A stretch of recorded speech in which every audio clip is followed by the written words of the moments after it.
Shalom, bien-aimés de Dieu, je vous salue dans le nom de Jésus, notre Seigneur et Sauveur. C'est votre serviteur, le pasteur Alexandre.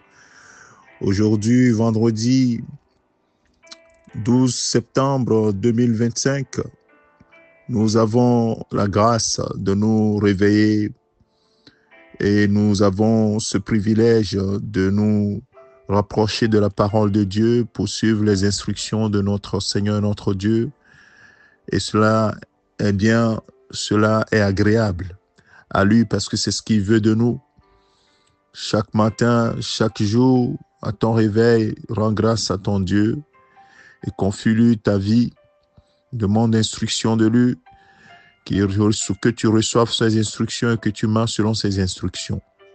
Alors ce matin, nous allons encore nous rapprocher de la parole de Dieu, cette parole qui nous fait du bien, qui est un médicament pour nos os et qui nous apporte la vie.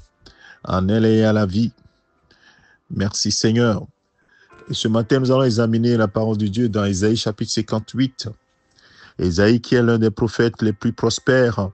Quand je dis prospère, ce qui a tellement reçu du Seigneur, qui a fait des choses, qui a reçu des paroles, des prédictions extraordinaires sur l'œuvre de Jésus-Christ, sa naissance, le lieu de sa naissance, son ministère et son enlèvement. Et nous voyons que ce prophète inspire beaucoup de gens et on lit souvent les prophéties d'Ésaïe. Et ce passage que nous allons lire dans dans le chapitre 58, à partir du verset 6, parle du jeûne.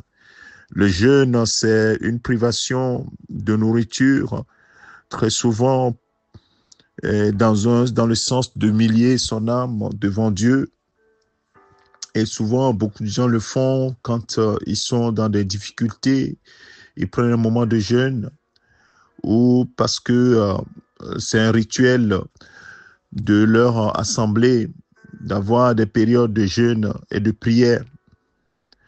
Alors, le Seigneur va faire un reproche à Israël concernant le jeûne et va exprimer son cœur en disant ce que je veux, ce que cela veut dire pour moi. Peut-être que tu es en train de jeûner en ce moment, mais écoute bien ce que le Seigneur dit.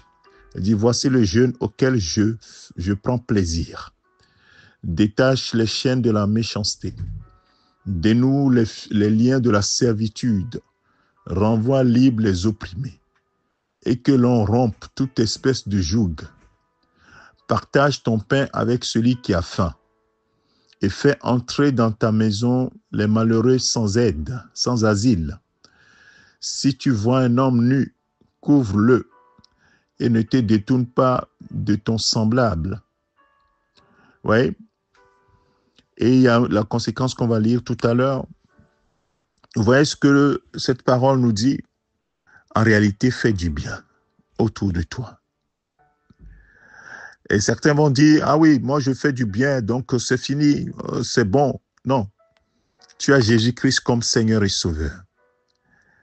Et si tu fais du bien, la Bible dit que Jésus-Christ, dans Actes des Apôtres, chapitre 10, verset 38, il dit Jésus-Christ, notre Seigneur qui est notre modèle, allait de lieu en lieu, faisant du bien et guérissant tous ceux qui étaient sous l'empire du diable.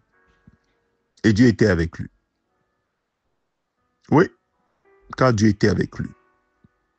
Mon frère, ma soeur, quand tu donnes ne serait-ce qu'un verre d'eau fraîche à un des serviteurs, oh, pour Dieu, tu as fait quelque chose de merveilleux. Quelqu'un que tu aimes, qui est malade, que tu es allé visiter. Tu as fait du bien ici ou là, dans la foi. Oh, mon frère, ma soeur, tu ne manqueras pas ta récompense. C'est évident. Mais quand tu jeûnes et que tu as des gens encore attachés dans ton cœur, des gens que tu haïsses, des gens que tu ne pardonnes pas, et que tu as encore les yeux pleins de méchanceté ou des choses, ça ne sert à rien, mon frère, ma soeur. Le jeûne devant Dieu, ce n'est pas pour séduire Dieu, non. Le jeûne, c'est pour nous-mêmes, pour nous humilier. Nous humilier et savoir quelle est la volonté de Dieu. La volonté de Dieu, c'est que nous puissions refléter son amour avec les nécessiteux, avec ceux qui en ont besoin. C'est ça l'amour de Dieu qu'il veut manifester au travers de notre vie. Et dit, si tu fais ainsi, qu'est-ce qui va se passer? Alors ta lumière poindra, verset 8, ta lumière poindra comme l'aurore et ta guérison germera promptement. Oh, toi qui es malade, ta guérison germera promptement. C'est ce que la parole de Dieu dit. Germera promptement. Ta justice marchera devant toi et la gloire de l'Éternel t'accompagnera. Alléluia. Alors tu appelleras et l'Éternel répondra. Tu crieras et il dira, me voici. Si tu éloignes du milieu de toi le joug, c'est-à-dire la servitude, les gestes menaçants et les discours injurieux, oh, toi qui injures, toi qui fais des gestes menaçants, bien-aimé de Dieu, arrêtons cela. Oui, pour certains, c'est devenu tellement une habitude, mais il faut renoncer à cela. Demande de l'aide au Seigneur pour renoncer à cela. Il dit, verset 10, si tu donnes ta propre subsistance à celui qui a faim, si tu rassasies l'âme indigente, ta lumière se levera sur l'obscurité. Et tes ténèbres seront comme le midi. L'Éternel sera toujours ton guide. Il rassasiera ton âme dans les lieux arides et il redonnera de la vigueur à tes membres. Tu seras comme un jardin arrosé, comme une source dont les eaux ne tarissent pas. Verset 12. Les tiens rebâtiront sur d'anciennes ruines. Tu relèveras des fondements antiques. On t'appellera réparateur des brèches, celui qui restaure les chemins, qui rend le pays habitable. Amen. Bien-aimé de Dieu, pourquoi ce test ce matin? Nous crions à Dieu et souvent nous disons au Seigneur, je crie, je n'ai pas la réponse à mes prières. Mon frère, ma soeur, le Seigneur sait de quoi tu as besoin. Il connaît tes besoins. Maintenant, fais ce que lui te demande. Veille sur ta vie, ne mange pas n'importe comment. Ne vis pas n'importe comment. Et après tu dis, je vais jeûner. Non, ça ne se passe pas comme ça. Dieu veut prouver son amour encore, parce qu'il a fait au travers de Jésus-Christ. Mais souvent, nous ne voyons pas que c'est un acte d'amour. Et pourtant, la Bible dit clairement que Dieu nous a tant aimés qu'il a donné son Fils Jésus-Christ à la croix pour mourir à la croix pour nous, pour prendre notre condamnation, afin qu'il n'y ait plus aucune condamnation pour nous. Et nous qui sommes sauvés maintenant parce que nous avons cru en Jésus-Christ, maintenant nous devons marcher en nouveauté de vie. Et voilà les choses que Dieu veut voir dans nos vies. Voilà les biens qu'il veut faire qu'il veut voir dans nos vies. C'est pourquoi la Bible dit dans Éphésiens chapitre 2, le verset 10, si ma mémoire est bonne, il dit, nous sommes son ouvrage ayant été créé en Jésus-Christ pour des bonnes œuvres que Dieu a préparées d'avance. Les bonnes œuvres, pas les mauvaises œuvres. Hein. Les bonnes œuvres que Dieu a préparées d'avance afin que nous les accomplissions, frères et sœurs. C'est parce que nous sommes sauvés que nous pouvons faire les bonnes œuvres pour refléter l'amour de notre Père. Oui, mon frère. Oui, ma sœur. Veille à cela. Veille à cela. Le jeûne que l'Éternel attend, c'est ça. Tu jeûnes, mais si ton cœur est méchant. Tu jeûnes si tu es plein de non-pardon. Tu jeûnes, mais si tu es toujours avec des gestes menaçants, des paroles injurieuses dans ta bouche. Mon frère, ma soeur, Dieu n'est pas un homme. L'homme regarde à l'apparence. Oh, cette soeur, ce frère jeûne. Oh, il a jeûné 7 jours. Il a jeûné 21 jours. Il a jeûné tel. Mais Dieu n'est pas un homme qui regarde à l'apparence, mais Dieu regarde au cœur. Celui qui donne au faim, celui qui a faim, c'est quelqu'un qui est quoi? Qui est libéral. Quelqu'un qui voit l'autre, qui se met à la place de l'autre. C'est celui qui considère l'autre. L'indigent qui considère celui qui est pauvre, c'est lui qui a le cœur tourné vers les nécessiteux. Mais c'est ce que Jésus faisait quand il a marché sur cette terre. Mon frère, ma soeur, c'est ce que le Seigneur demande de toi. Que nous puissions refléter l'image de notre Seigneur. Qu'on puisse dire, oui, David, oui, Eric, oui, celui-là, Il allait de lieu en lieu et il faisait du bien parce qu'il avait Christ en lui. Il dit, ta lumière poindra là. Ta guérison germera promptement.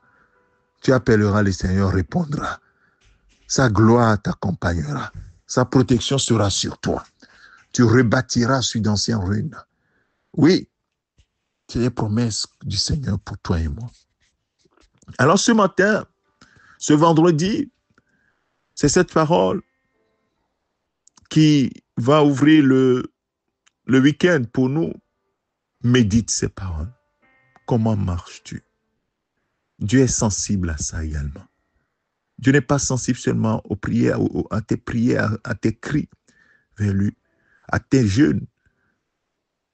Mais Dieu est sensible à la façon dont tu agis envers autrui. Dieu est sensible à ça. L'amour que tu manifestes envers autrui. C'est pourquoi la Bible dit que tu aimeras Dieu, mais tu aimeras également ton prochain. Nous le voyons dans les épîtres, surtout Jean. Dans 1 Jean, il dit Dieu est amour. Et si tu dis que tu aimes Dieu, mais tu n'aimes pas ton frère, tu es un menteur. Ici, on parle juste de l'amour pour autrui. Si tu fais ça, si tu as de l'amour pour autrui, alors tu verras la gloire de Dieu se manifester. Parce que tu es dans la foi déjà en Jésus-Christ. Parce que tu es déjà béni de toutes les bénédictions, de toutes sortes de bénédictions spirituelles dans les lieux célestes. Tu es déjà béni en Jésus-Christ. Mais ta bénédiction pointera. Ta guérison germera promptement. C'est la parole du Seigneur. Il est fidèle à sa parole.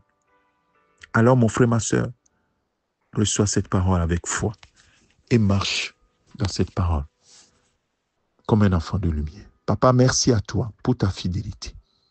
Merci pour ta parole qui est la vérité. Elle nous enseigne la façon dont nous devons marcher dans ce monde et refléter la lumière qui est en nous. Ô Père, aide-nous, que nous ne soyons pas des religieux qui jeûnent pour montrer leur capacité de jeûne, mais qui ont le cœur tourné vers autrui et qui sont prêts à venir en aide. Seigneur, merci à toi pour toutes les promesses que tu as faites pour tes enfants. Ces promesses sont oui et amen. Et nous croyons que, Seigneur, c'est tout cela que tu as disposé pour ceux qui t'aiment et ceux qui aiment leur prochain. Que toute la gloire te revienne. Bénis mon frère qui a besoin de guérison. Bénis ma soeur qui a besoin de guérison. Seigneur, tu dis que la guérison pointera.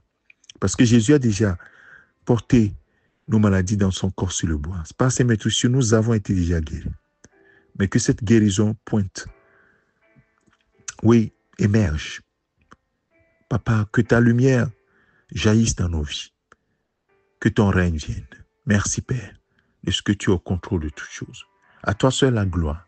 Au nom de Jésus, notre Seigneur, nous avons ainsi prié. Amen. Que le Seigneur te bénisse, mon frère, ma soeur. Je souhaite une bonne journée et un bon début de week-end dans la paix du Christ. C'est ton serviteur, le pasteur Alexandre. Amen.